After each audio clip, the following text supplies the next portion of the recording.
To meet the Soviet threat, our units are rapidly occupying their battle positions.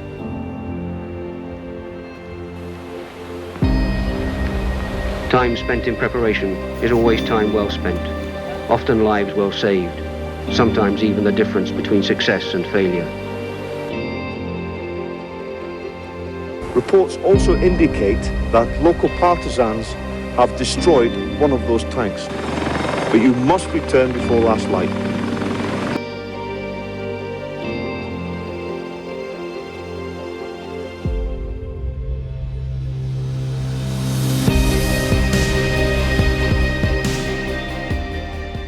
Introduction to military fieldcraft. In this video, we're going to be going over what military fieldcraft is, why it's important, and all of the equipment that you'll need to accomplish a mission in the field. Now please note, the equipment that you're going to see is a wide variety, mostly of equipment that I've been issued throughout my military career, but civilian equipment and miscellaneous equipment as well. The most important thing is that none of this is set in stone.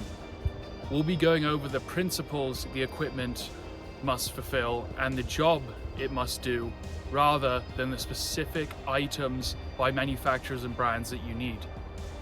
So don't feel glued to what you see in this video. Rather, see it as a guideline and a sense of principles to follow. The point of using a variety of equipment is so you can all see that it is about skills and training rather than the equipment. So get out there, train.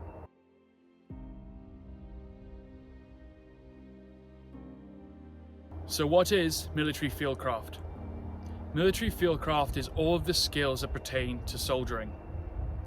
Mostly, we think of this as shooting and conducting combat operations. But the truth is, most of being an effective soldier and being effective in the field comes down to your fieldcraft and skills. When we say field, we mean away from home and actually outside in an area of operations. All of these skills pertain to absolutely everything you'll need to know, from patrolling, hygiene, camouflage, use of weapons, tactics, leadership, shelter, food, fire, and so much more. But don't get overwhelmed. This series of videos is going to go through every single topic and everything that you have to know to learn and conduct fieldcraft. After the global war on terror, we thought that fieldcraft was over. In fact, the British Army Field Manual states that the day of pitched armies is over. They were wrong. The recent conflict in Ukraine has told us and taught us that fieldcraft skills and the soldier's ability to individually operate in the field, as well as when cut off by supply lines, is absolutely crucial. So these skills 100% pertain to the modern day. In one sentence, fieldcraft is this. Its purpose is to increase lethality while also increasing survivability of the individual soldier, therefore increasing the lethality and survivability of the section or squad, platoon, battalion, and so on. Why is fieldcraft relevant to today? Fieldcraft is a lost art. During the Cold War and the Second World War, soldiers used fieldcraft on a daily basis. During the Cold War, NATO troops, especially in Europe, used fieldcraft and emphasized the fieldcraft skills. This is because when you're going up against a large force, your supply lines are not guaranteed, and your ability to operate independently as a soldier, unit, and battalion are absolutely paramount to the wide strategic picture. During the War on Terror, and most recently, we've lost the ability and most of the skills, and most importantly, the art of fieldcraft. This is because during the GWOT, or Global War on Terror, American and NATO units had such good supply lines and FOBs, forward operating bases. Therefore, the ability for these units to conduct fieldcraft was largely overlooked, and over 20 years, many of the skills were either lost, not passed down, or not learnt at all. In these videos, we're going to be touching up on those skills and relearning them as they pertain to the modern day. What's important is that these skills don't change. They are the basics, but good soldiering comes down to doing the basics well. During this series of videos, I'm going to be using my own experience and training, as well as referring to a number of guidebooks. Some of those books will include the United States Marine Corps Guidebook for Marines, the British Army's Soldier's Handbook, and the Swedish Infantry Manual. We'll be using all of this material, as well as referring to my friends either currently serving or out of the military, and all of you. So if there's things or topics or advice that you have, please feel free to put it in the comment. Let's make it a place of learning, help each other out, and share our experiences. This is such a wide topic of training. Every country, unit does stuff differently. So again, do not take this as a gospel of rules, but rather a guideline to begin training and understand the art of fieldcraft. Remember, at the end of the day, we're not doing this for ourselves. We're doing it to become more capable to look after to the man to your left and right. So, these skills are important, and the better you can learn them, the more effectively you can look after your mates. What you see laid out in front of me is all of the basic equipment that you'll need to operate in the field and conduct fieldcraft. A lot of this equipment you are going to see me use throughout this series, but remember, this is a basic guideline of purposes that we have to fulfill. Not necessarily you have to go out and buy this kit list. Instead, I'm going to be giving you a list of criteria that this equipment must fill. Therefore, you can go out and find what works for you. With that said, there are certain things and attributes of this equipment that you're going to want to look out for. A lot of what you see, I was either issued or bought myself, and you're going to see a wide variety of equipment here. So again, use it as a guideline rather than the rule. Let's start off by talking about clothing. When it comes to our clothing items, I am a fan of good surplus military equipment. The reason is, you're going to want something camouflaged to blend in with your environment. But I also enjoy what the civilian market has to offer. The material technology, the quality of build, and the thought, most of the time, if not a majority of the time, supersedes that of military surplus equipment. So let's go through first options. We're going to go bottom up. A good pair of merino wool socks. The reason you want merino wool is when this is wet, the warming properties are still going to be there. They also dry out far quicker and are less prone to melting when you're trying to dry them off next to a fire than a synthetic material. Darn Tough and Smart Wool are two great brands. I like a good calf height sock and a medium weight. Again, this is all general, so in a colder environment you'll need a heavier weight. In a summer environment, you'll need a lighter weight. But a good merino wool socks, I'm a big fan of about 5 pairs to start off, 3 if you have to. That way you can stay in the field for a prolonged series of days. 1 pair of socks per day plus 2 is a good equation. So if you're out there for 1 day, you want 3 pairs. If you're out there for 5 days, you want 5 plus 2, 7 pairs. Same goes with your underwear. Get good antibacterial underwear as well. Next is going to be your trousers. When it comes to your trousers, we'll start with what the civilian market has to offer. These are a pair of the Full Raven Vida Pros G1000s. I've worn these in a number of videos. I absolutely love them. Things you're going to want to look out for: reinforcing on the knees, a way to tighten the bottom of the trouser. These also have a hook to strap into your boots as well. You're going to want good belt loops, ventilation, many pockets. Zipper or button is both fine. And a reinforced seat back is also a luxury. A similar civilian trouser is the 511 Tack Light. I'm a fan of this one as well for the same reason. but you cannot beat a good pair of surplus trousers. American Army, United States Marine Corps, these are British multi-terrain patterns. They're all great options. With the same thing going on with these. We've got reinforced seat back, tie ends at the bottom, side pockets, belt loops, buttoned and zippered front. British Army ones are also angled. I'm a big fan of that. And these have a mesh inside for cooling and ventilation.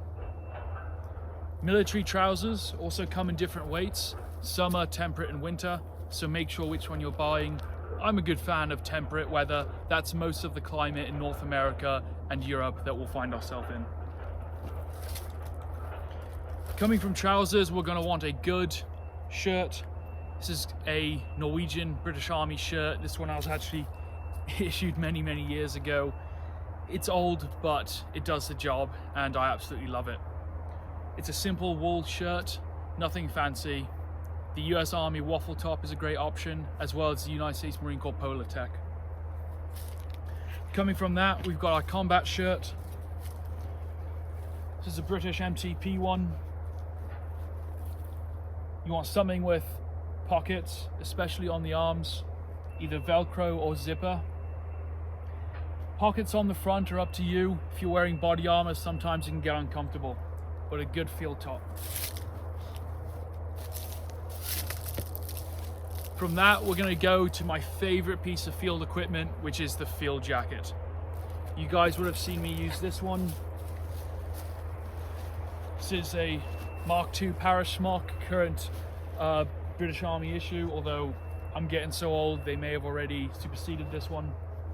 But these British field jackets are absolutely fantastic.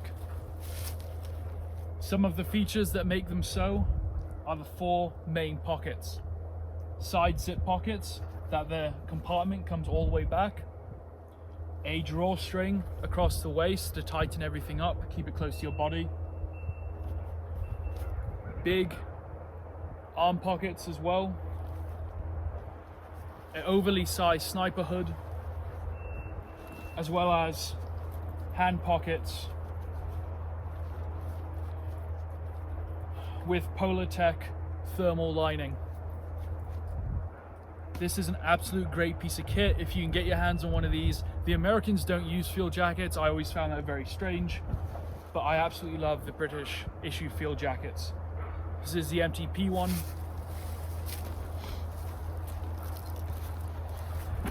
And the field jacket is going to be a crucially essential part of Fieldcraft to when it comes to staging our equipment and our layering system.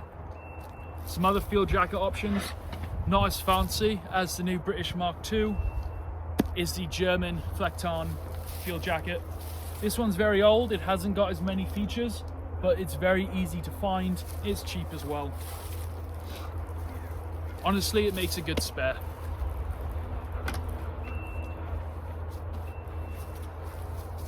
Lastly, this was the one I was first issued.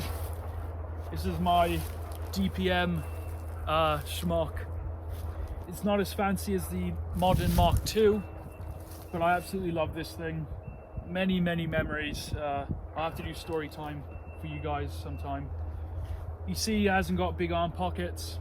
It hasn't got fancy hand warmers, but it's got the 4 main front pockets, the deep chest pockets, the big sniper's hood, and goes so you can cover your buttocks. It goes very down pretty deep. That's nice for when you want to sit down and your ass doesn't get wet. Next on from field jackets, it's going to be waterproofing. A good Gore-Tex jacket with a hood. A lot of militaries will issue Gore-Tex jackets, but for some reason they don't have a hood. So if you see a very good cheap Gore-Tex military jacket, make sure that it has got a hood. This one is collapsible, so it looks like it doesn't, but it does indeed. Nothing fancy. You have your 4 main pockets. Oh, this one has 2, sorry. This is an older one. A drawstring, and it's good waterproof material. When it comes to equipment, especially our cold wet weather gear, you've got to constantly treat this stuff. I like to treat my field jacket and Gore-Tex with a product called Nikwax. Nikwax is very good at waterproofing equipment. You've got to take care of it. When you're in the field and it gets wet, make sure you hang it up to dry. The principle goes, you take care of your equipment and it will take care of you. Gore-Tex trousers are also a good one, but a good waterproof jacket. Sometimes I will buy a black jacket, a civilian one, or a grey one. The reason is, if I just want to, not overly do the camouflage, if I'm operating more of a civilian environment, doing a day hike where I still want my gear, but to look a little bit more grey man, then I'll wear a civilian jacket, and that just makes it, it's just camo trousers and a black jacket. Moving on from jackets, we've got headwear, wide variety of headwear. Was able to dig up these. These I was issued. These were great. I love the Marine Corps boonie. Yeah, they are simple, they're easy. It's very trendy to cut the brim on these because it looks cool.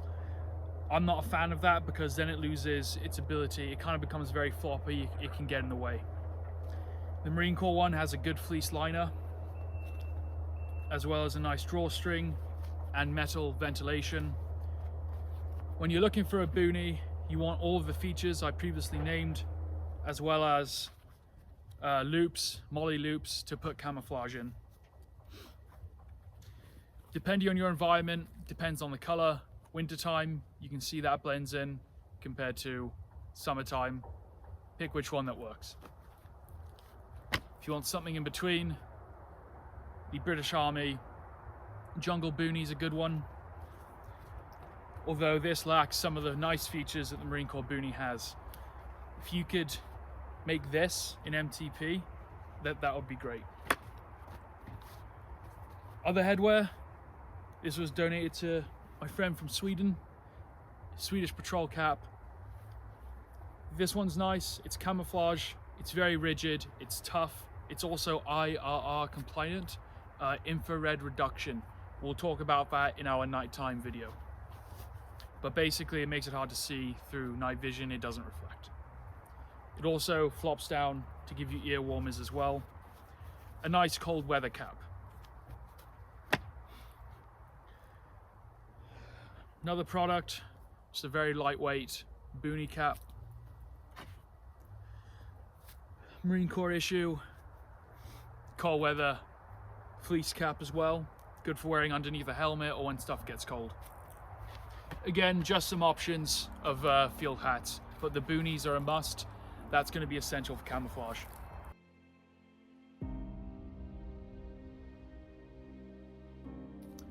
Moving down from clothing, we're now going to get to blades. When it comes to blades and fieldcraft, we don't just want any old knife. We need knives that are built specific ways to allow us to do the tasks that we'll need to accomplish during fieldcraft.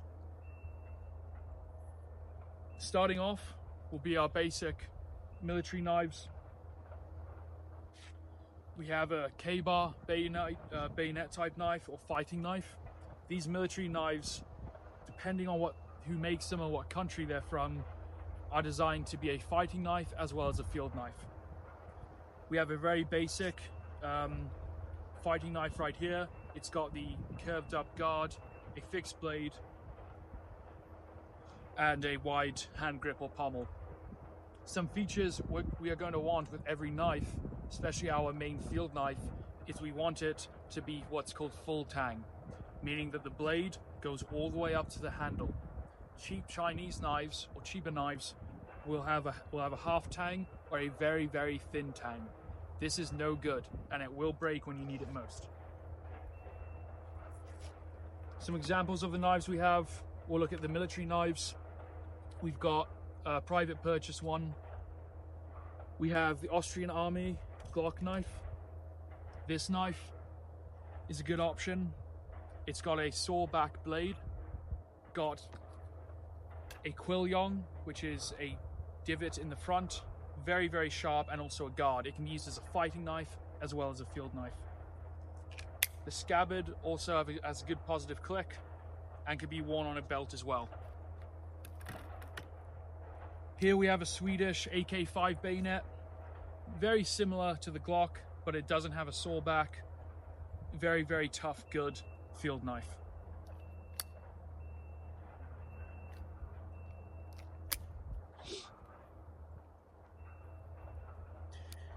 The US Army M9 bayonet can also be a field knife, although it is a bit thick and it is hard to do more minute work.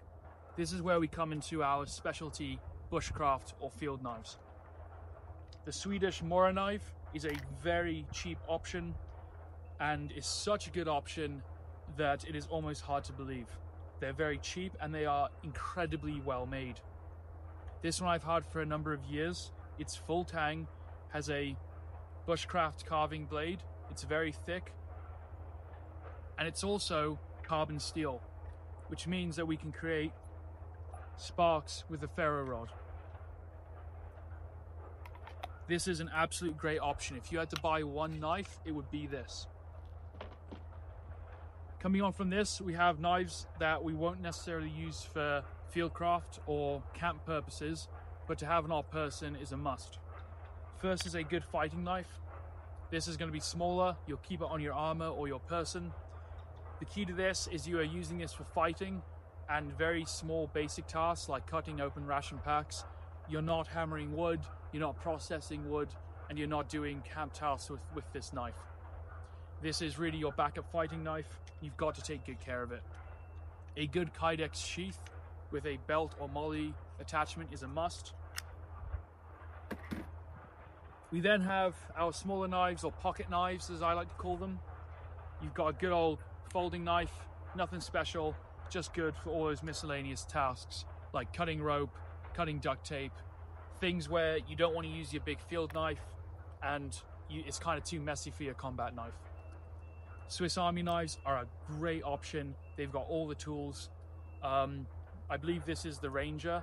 It's got scissors and the serrated blade. Those are two features that you're going to want to have.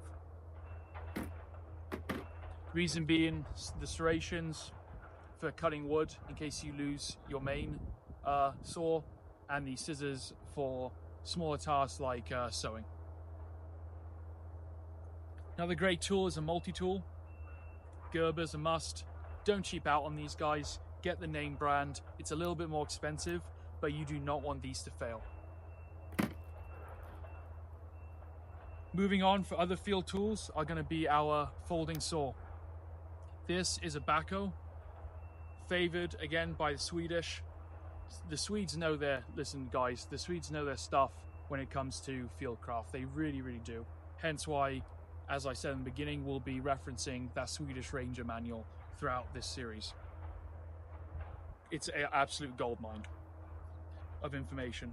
So, coming back to the saw, it's a good folding saw. You can process a lot of wood with this. Just like the Mora knife, it's actually pretty affordable as well. Lastly, not a must, but it helps, at least for someone in your squad to have this, is going to be the axe. This one is a lightweight polymer axe. I've had it for years. I would like to get one of the very nice full wood Swedish axes. They are expensive, pushing almost $300. This one was about $40. It's lightweight and it does the job. I've had it for absolutely years and it hasn't let me down. Again, if you take care of it, it'll take care of you. When it comes to axes, you want to make sure that they're very, very sharp. A good size is the size of your forearm.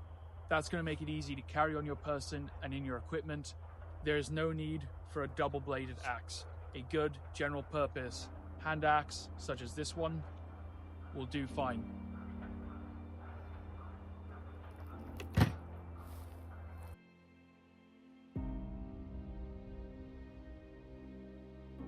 Moving on from our blades, we're now going to come to our hydration. Simple water bottle. You can buy it at the supermarket, but these are a great option. If you wrap it in 100-mile-an-hour tape or duct tape, it can actually become very rigid. And what's nice about these is your Sawyer filters will screw onto these. So although they're not tough, they are very convenient for filtering water. Therefore, I always like to have at least one on my person or in my equipment. They can also be squished down for a more convenient size. Your Nalgene bottles, these have become very popular in the last couple of years. They're nothing special, different sizes, but they're very, very tough. Downside to these is that they are pretty big and they are non-collapsible. But again, they're very tough. They're great for carrying water in the field. Your humble military American issue Canteen. NATO ones are very similar in shape and size as well. Very cheap, very affordable.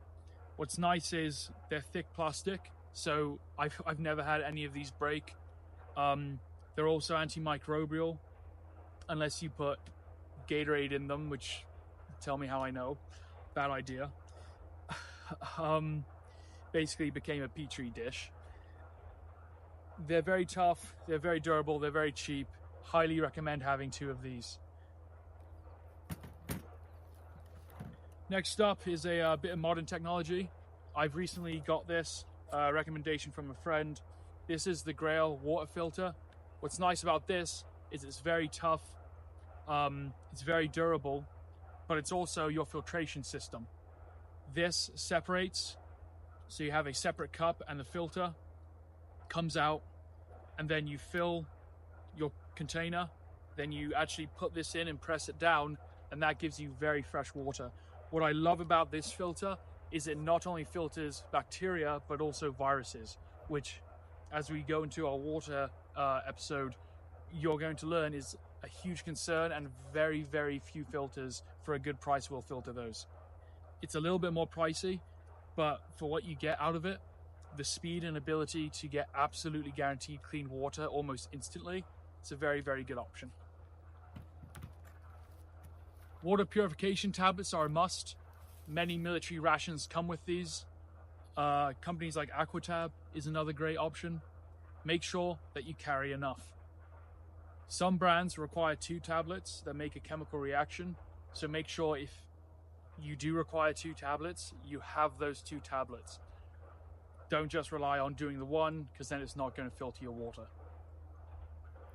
Going back to filters, we've got the Grail. The Sawyers are a great option as well. The Sawyer Minis. We talk about what to do in our cold weather series when it comes to water filters. But those are all great, great options. Moving down from water, we've got cups. The Swedish collapsible cup is a great option. Great to keep in your field jacket. It's very small, packs up, and when you want a cup of tea or coffee, it's very, very convenient. Moving down from water, we're going to come into cooking. Spoon. Don't let it leave your body. This is a soldier's best friend, yeah? Absolutely essential. Good old spork. This is a Cedar Summit. This one's a bit short. Sometimes the long ones are nice, but I like this one because it fits into my mess tins. When it comes to cooking equipment, a good old billy pot is good. This can be used as a kettle, as well as hung or suspended to boil water like a normal pot. Either way, you're going to want something small and lightweight. Guys, you're going to need something metal. Again, this is a guideline, but you really need something that fulfills all of these roles. So you need something that can take an open flame for you to boil water and cook in. That's a civilian one. I'm a big fan of the British Army mess tins. I love these ones.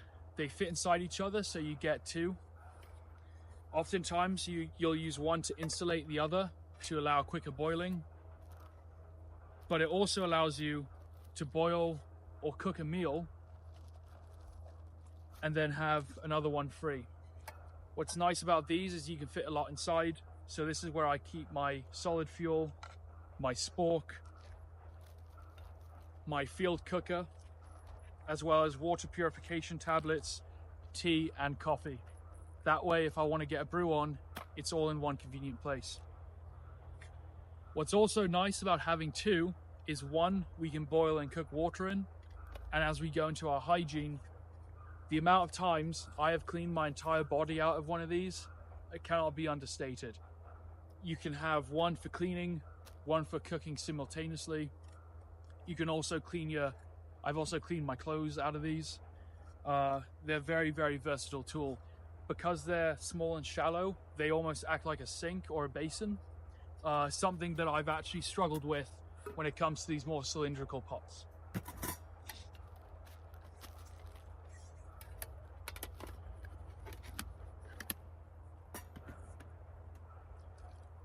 We talked about fuel tabs and cooking.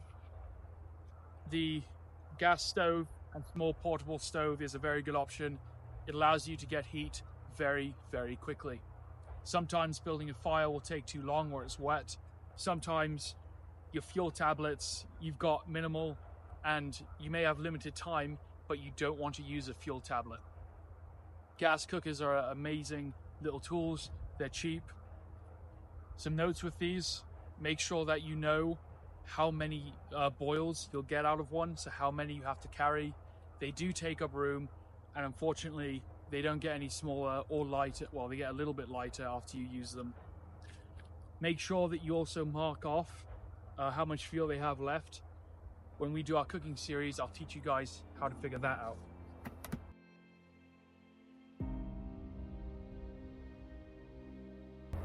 Some other miscellaneous tools, not so miscellaneous. A compass. This is an absolute must. You've got to replace this every 5 years because the Earth's magnetic field does change. But very, very good tool. Do not cheap out on one of these guys. Get the good, $50, $80, $100 one. Because when it comes to navigation, as we'll discuss in our land nav video, your life will absolutely depend on it. Especially in a world where GPSs and phones are compromised. It's back to basics. A simple survival kit is a great way to start. It contains such things as a knife, fishing line, sewing kit, fire starter, water purification tablets, and signal mirror. This one's a British one from Webtex. I've had this one for years, and I just throw it in a bag and know that I've got something at least. But that's a good start, mini survival kits. Again, pay a little bit more, get it from a reputable company. Stay away from the very cheap Amazon ones, because that stuff will break. You can also make your own using like Altoid tins or other small like sewing tins. So we can make our own as well, but having some sort of little grab and go survival kit is a very good option. Coming over here, let's talk about hygiene. You're going to want a good hygiene kit. We'll talk more about hygiene in detail, but some things that your hygiene kit should include, notice everything's waterproofed, are going to be toothpaste, toothbrush, cotton buds, antibacterial soap, a good antifungal, not more of a luxury, but some sort of other wash like a body wash, antibacterial wipes, some sort of washing mirror, although we get this in our survival kit. It can also be used as a signal mirror,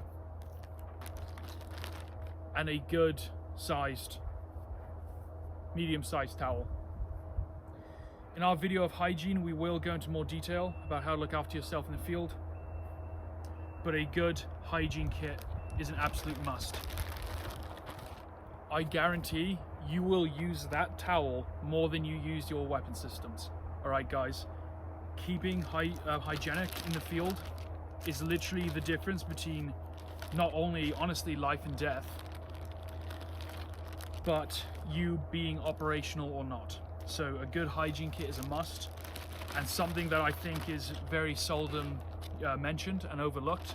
Anyone who's spent time in the field, all my vets in active duty, please comment below just how big of a difference a good hygiene kit made for you. I see a lot of guys talk about throwing in some wet wipes. Guys, that is not going to be enough. You need what I just mentioned: good soap, good towel, toothbrush, toothpaste, and some good medical equipment as well. Moving on to hygiene is foot powder. Your foot powder is a must. Guys, try to keep it in the original packaging. Put a bag over it so it doesn't explode. What some of the lads in Para Company like to do is they like to empty these, and in Pathfinder Company is they'll empty these and you get a bag of white stuff, and it just looks weird.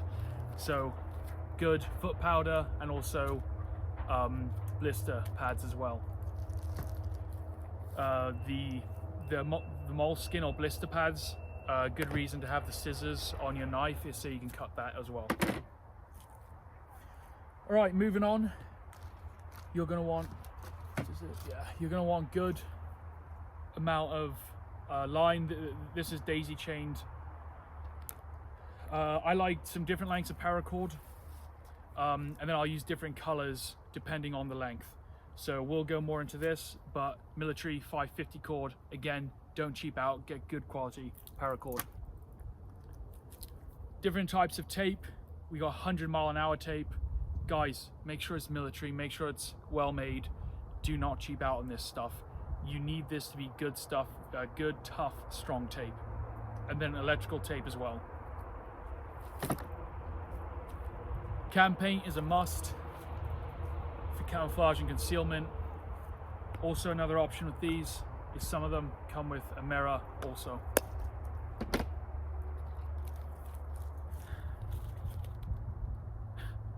This will save your life. It will protect you from bullets.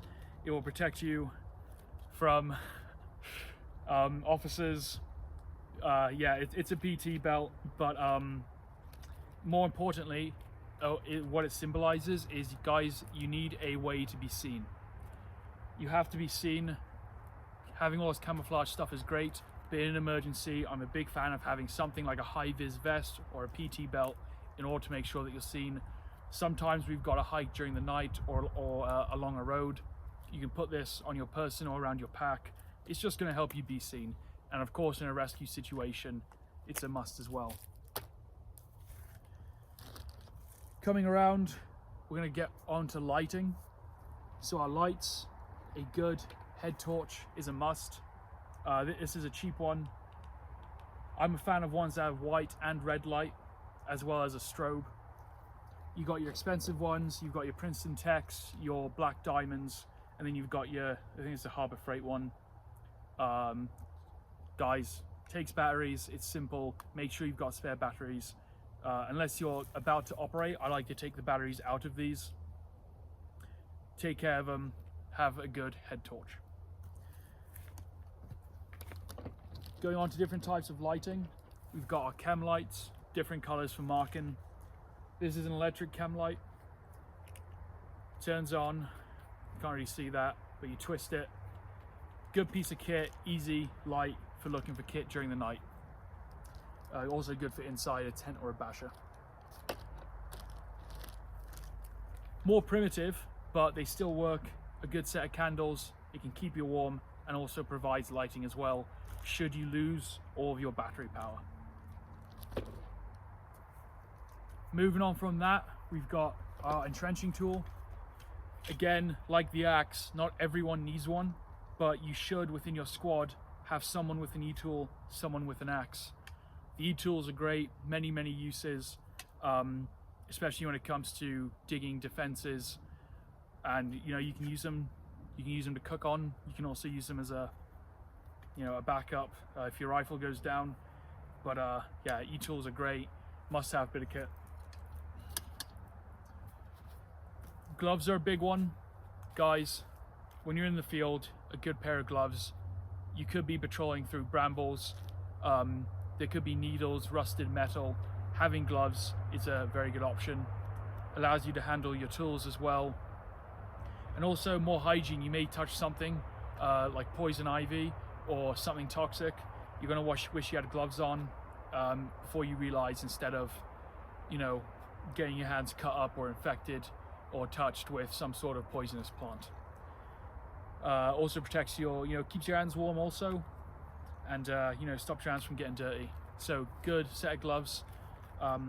Depending on the temperature will depend what type of gloves you have on you or what type of gloves you need, but a good variety of gloves is a good one.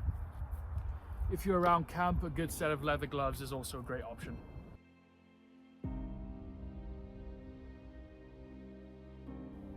Next up is going to be shelter. So we have a variety of options when it comes to shelter. The first one is going to be a good poncho. Guys, this is a must for everyone. If you buy one bit of shelter, but even before a tarp or a basher, it's going to be a poncho. This is I'm a big fan of the US military one. This one I was issued in the Marine Corps, and it's absolutely great. You can wear it, you can cover all your gear, you can also make shelter, you can use it as a ground sheet. I absolutely use it, I beat it up. It's a great bit of kit. So the US military poncho. Moving on from that, we've got the extremely tough US Marine Corps tarp. What's nice about this is it's double-sided. So we have a marpat side for woodland and then a tan side for winter, fall time. As well as with that, you've got your British issue tarps, you've got your basher DPM. This one's woodland in a desert cover. Then you've got your modern MTP. Guys, what's nice about the British, or what I like about the British bashers is, and we'll talk about this in our shelter episode, is they can also be used as a stretcher. So you can carry someone with them. They're also extremely tough and you can do a lot with them. The British ones have a lot more anchor points and are more versatile than the American one, but the American one is just, it's just tough as nails, honestly. It's a great beat up tarp. You're going to want to have a line as well. These are all what we call pre-staged. So all of the tarps have line attached to at least 6 points, as well as carrying spare bungees to set up these shelters very, very quickly. So you're going to want to pre-stage your tarps. We'll talk more about that again when we cover shelter. After shelter, we got our sleeping systems. So I'm a big fan of the US Marine Corps sleep system with the Gore-Tex bag. If you can get one of those, they're absolutely great. But if you had to choose between one shelter and one sleep system, it's going to be the Woobie. Guys, if you've served, this is again mine that I was issued. I absolutely love this. The US Marine Corps Woobie. The Woobie can be a sleeping bag, a blanket. It can be used in conjunction with the poncho. It's an absolute great bit of kit. If you don't have a sleeping bag, I would go out and buy one of these, as well as a poncho or a Gore-Tex bag. And that's going to be an absolute starter for a sleep system. And also during the summer or on lighter weight operations, all you'll need is one of these. You know, if you are in your uniform with a field jacket, this under a shelter, I mean you can go down to 50, maybe even 45 degrees temperatures with this. So carrying the big Arctic sleeping bag or even a separate sleeping bag may not even be necessary. So the Woobie is an absolute great bit of kit. Very cheap and available as well. Comes in different colors. I always recommend getting the surplus ones. Don't get some cheap Chinese fake one. So the Marine Corps Woobie, the Army Woobie are great options. Other great options for sleeping bags. There are great options on the civilian market. I don't know too much about those, but make sure you do your research. You want something that when it gets wet and cold can dry off easily, and a huge amount of military equipment. That's part of the procurement requirement, so it's going to meet that criteria off the bat. Whereas with a civilian one, they're very expensive and it may not meet the criteria that you need. So big fan of those options. The Marine Corps US military sleep system, and the Woobie. Great option. Before we start talking about footwear, one last note on sleeping is you're going to need a good ground mat. This is a ex-German military one, folds to a big square. I've always liked it to use as a seat.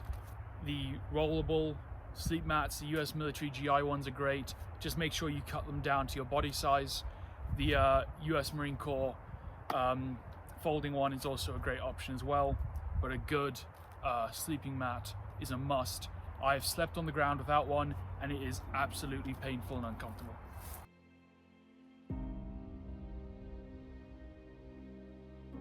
Okay, so let's talk about footwear now. So when it comes to footwear, we have a huge variety based on the weather and environment we're going to be operating in. I'm a good fan of a temperate boot, but we can use a variety of boots as well. So our first option is going to be an all leather boot. These are the ones I use in the British Forces. These are private purchase, these are Magnums. You can see they still got that parade bloody shine they made us do. But these are a great option. They don't want to shit. All leather's great. You've just got to make sure that you treat it, take good care of them. Again, guys, I've had these since 2010, and I've taken 2010. Feel old. And I've taken great care of these, and you can see that they're still shiny, they're still flexible, there are no major cracks, you know, the soles are fine. So take care of your equipment. Yeah, a leather boot's an option. These higher type of boots are kind of old-fashioned now, but they do offer good support. Don't go out there running in your Vans and your trainers or your sneakers. Next on is a civilian option. This is a mid-height. This is a Solomon GTX. This is an expensive boot. A lot of the trend you'll see, guys, is the civilian market will be more expensive than the military surplus market. Again, depending on the kit that you want and require, it will depend which option you go. But yeah, again, I want to show you a big variety of stuff here. I absolutely love these boots. When it comes to a boot for temperate weather, these are Gore-Tex. They've got reinforced toe ends, very good grip, mid-ride, and these are the quick laces ones. These are great for like day hikes and patrols or urban operations. And again, you can wear them every day, you know, whereas these be a bit awkward to wear all the time. You would have seen these in our cold weather series videos. These are the cold weather combat boot by Bates. This is all leather, just like our Magnums over here.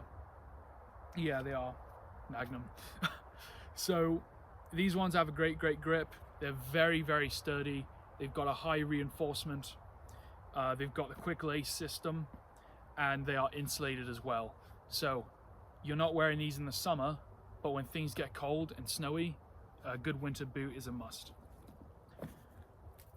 Coming to that, we've got our more hot weather temperate boots. These are absolute beasts. The Marine Corps didn't use these for long. These are my issue boots as well. They are absolutely worn to shit. If you know, you know. So yeah, these are a great boot. I like these. The big complaint when I was in was that these were heavy. I never found them to be too heavy.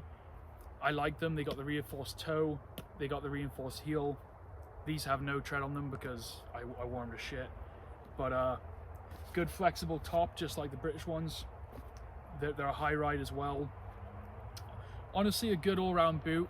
I'll probably end up rebuying a pair, you know, for use in the future. But I want to show you guys kind of some other options here. Using civilian low-cut boots as well, like Keens or Lowers, are also a great option. They're great manufacturers. But again, find what works for you. As you get better at this, you'll have different boots for different situations and different environments. But to start off, I recommend a good all-round civilian mid-ride hiking boot. Something you can use in the summer as well as in the cooler months. After that, you can dabble in hot weather, cold weather, or maybe an all leather option. But to start off, get something that kind of do it all. I do recommend having a pair of boots specifically for your training. The reason is you don't want to dabble or have them destroyed and have to use those boots for either work, or maybe you're going on a trip and they've been destroyed, or you know, they're soaking wet and you need them for something else. So there's a brief introduction into the type of footwear you'll need. Let's talk about carrying equipment.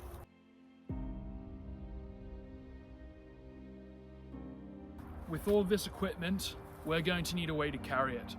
Just like your boots, the type of pack you have in carrying equipment is going to depend on your mission and your environment, as well as time of year. So starting off, again, my original good old salt pack, very dated now, but basically a medium sized backpack. This one's around about, I believe, 25 or 30 liters. Many different types of these, but a good day pack for day operations. This one, you can see I've got a medical kit on the outside and water carriers on the side. You've got Molly, so you can kind of customize it. You're going to want something with a nice stiff support, as well as a sternum strap and hip straps as well. Again, just giving you an idea of what you guys can use and have, not necessarily going out and buying this or that. Subbed colors are always a good idea. Milsurp is good, although I found when it comes to backpacks, especially the smaller assault packs, they can get pretty pricey. So here's one option. You can't carry all of your equipment, but for day hikes, the assault packs or medium-sized pack is a good idea. Moving a little bit larger, we've got something like this. So this is the brand new British Army Virtus pack. This is a 40 litre with 15 litre side components, so the ability to up capacity is great. It's got a nice rigid back with a spinal flow support system, sternum straps, hip straps. It's a very well made pack. There are some things I'll change about. I'd like to change. It's not perfect. The British Army's had a lot of problem with the Virtus recently, but I am happy with it. I do plan to use this in a number of videos you'll see in the future, and I'm honestly enjoying it. It's a great option. Kind of hard to get here in the States. I go to England often and have friends that are still in, so I was able to get my hands on this. It's got a good Claymore pouch on the top. You've got multiple pockets, all waterproofed. The inside is also split into different components, and you also have a big front zipped access panel to access everything, kind of like a bookshelf when you're in the field, which is a nice feature. So this is a great pack. Getting a little bit bigger now. Got the Marine Corps LB system. This is dated. This one makes me feel old. So this is very heavy. A lot of the old packs will be very heavy. It's just the nature of the game. The materials are a lot better now, so if you do go with an old surplus pack, they are going to weigh more. The US military Alice system is still very popular with the solid frame. I do like this pack. It's a good winter pack. It carries everything you need. Way too big for summer operations. You're going to want something smaller, like the Virtus pack or the US Army's day pack. But this is a great option for very cold weather environments.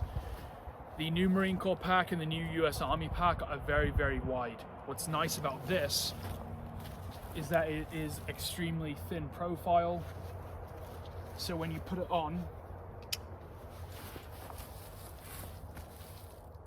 you can still look over your shoulder. Obviously with nothing in it, it's kind of falling flat, but it's a great pack. Again, you've got the nice stiff back panel here, massive the hip pads on this are just absolutely insane. but it's it is a pretty comfortable pack. I do wish that, you know, this went the opposite direction, this breathability, but yeah, you can't have it all. Although you can, which, a side note, don't be scared to customize your equipment, guys. Do not be scared to customize any of this stuff. If there's a pack you love 90%, but you want to change something, just send it to a tailor or have it, you know, have it customized. Don't be scared to customize your equipment. Good old big straps on this. It's also got two nice carry handles for when this is very heavy. Again, I'll show you how to mount a pack when it's fully loaded. Top pouch has a good old compartment up here. You can fit anything. Good high-vis vest.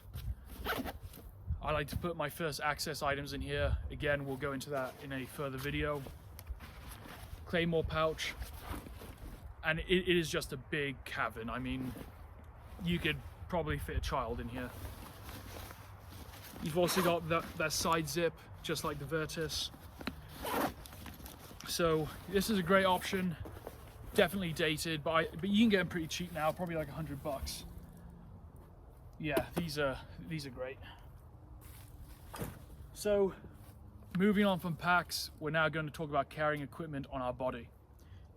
We may be able to trade our equipment, meaning that instead of a very large pack, we can have weapon and combat equipment and then have a smaller day pack.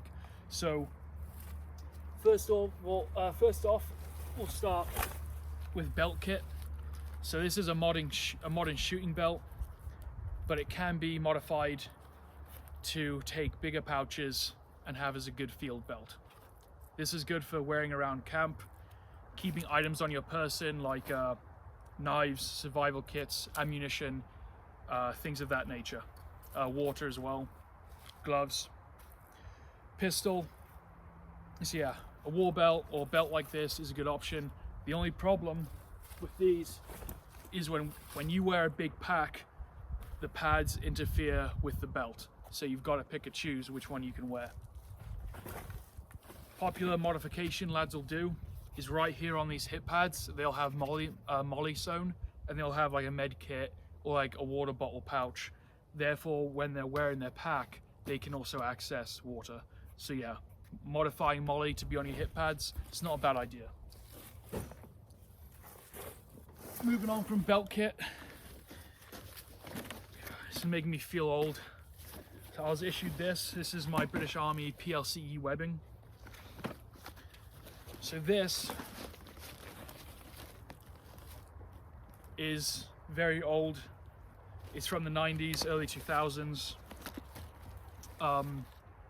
Yeah, great bit of kit though. This, in conjunction with a smaller assault pack, you can carry a lot of gear. And what's nice about the webbing is you can carry it straight into battle, or if you have contact, you've already got everything you need. We will go into this in further detail, but you can carry your mags, your water, all of your like mess tins, hygiene, living kit, your survival kit, operational, more mags, bayonet, knife. You can just carry everything on you. With a fully loaded field jacket and weapon, you've pretty much got everything on you that if you were bumped or had a contact, you wouldn't even need your main pack. So this kit's great. It's still in use. It's very popular for jungle because of the amount of breathability and the load carrying capability you have. I've always ran this in the field during different seasons and times. I've been made fun of for a little period.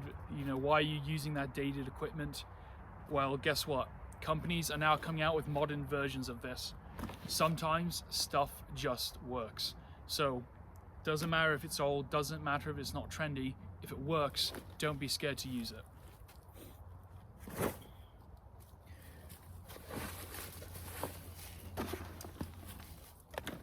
Another option for a good pack, this is a British Army PLCE Bergen. And this is kind of a mix between this smaller pack and the big Marine Corps one. What's nice about this is you can also attach separate side pockets, either on top or on the sides. and this can be worn in conjunction with the webbing as well. It's a big cavern, it's very old, it got a nice pocket on the front, but it does the job. It's got a big lid, nice zipper on the inside, big cavern as well, but it can be worn in conjunction with your webbing.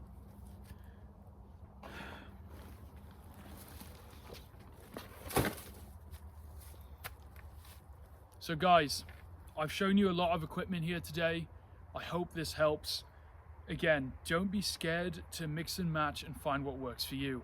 Most importantly, we want something that will fulfill all of the roles that you've seen today. Another bit of carrying equipment is going to be the chest rig. These have become very popular in the last few years. So this can work in conjunction with your belt kit and your webbing. And what's nice about these is you can carry them with a main pack. So this we can just put on, and it's a very effective way to carry our magazines, basic survival and operational equipment like radios and water as well. Many manufacturers are coming out with these in many different varieties. What's important is, again, find what works for you and don't be scared to customize it as well.